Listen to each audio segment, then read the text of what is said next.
Chapter 5 Grandfather Frog Jumps Just in Time. Back and forth over the green meadows sailed Whitetail the Marsh Hawk. Like Longlegs the Blue Heron, he was hungry.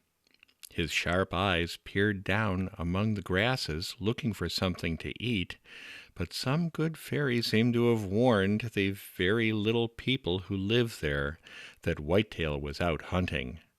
Perhaps it was one of the old Mother West Wind's children, the Merry Little Breezes. You know they are always flitting about, trying to do someone a good turn. They love to dance and romp and play from dawn to dusk the livelong day. But more than this, they love to find a chance to do some favor kind. Anyway, little Mr. Greensnake seemed to know that Whitetail was out hunting and managed to keep out of sight. Danny Meadow Mouse wasn't to be found. Only a few foolish grasshoppers rewarded his patient search, and these only served to make him feel hungrier than ever.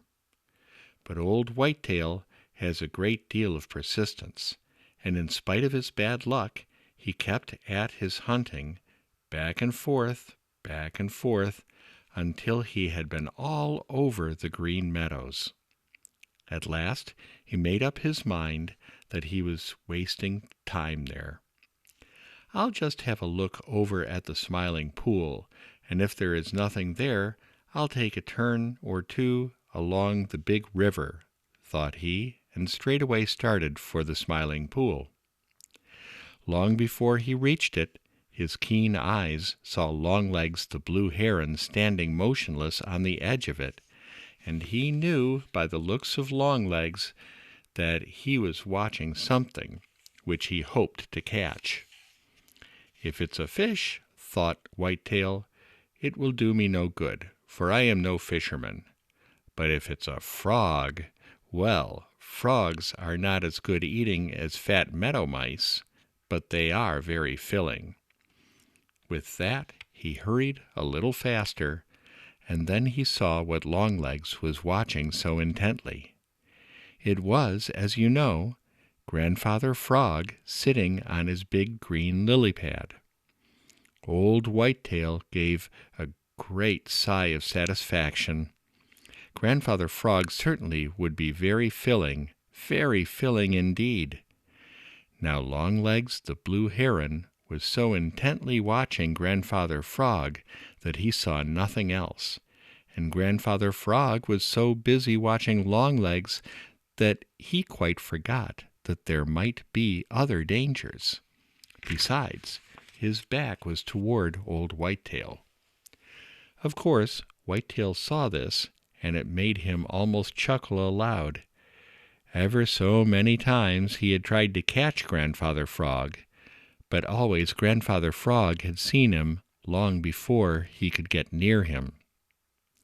Now, with all his keen sight, old Whitetail had failed to see someone else who was sitting right in plain sight. He had failed because his mind was so full of Grandfather Frog and Longlegs that he forgot to look around, as he usually does. Just skimming the tops of the bulrushes, he sailed swiftly out over the Smiling Pool and reached down with his great cruel claws to clutch Grandfather Frog, who sat there pretending to be asleep, but all the time watching Longlegs, and deep down inside chuckling to think how he was fooling Longlegs. Slap! That was the tail of Jerry Muskrat hitting the water. Grandfather Frog knew what that meant. Danger! He didn't know what the danger was, and he didn't wait to find out. There would be time enough for that later. When Jerry Muskrat slapped the water with his tail that way, the danger was very near indeed. With a frightened chug-a-rum, Grandfather Frog dived head first into the Smiling Pool, and so close was old Whitetail that the water was splashed right in his face.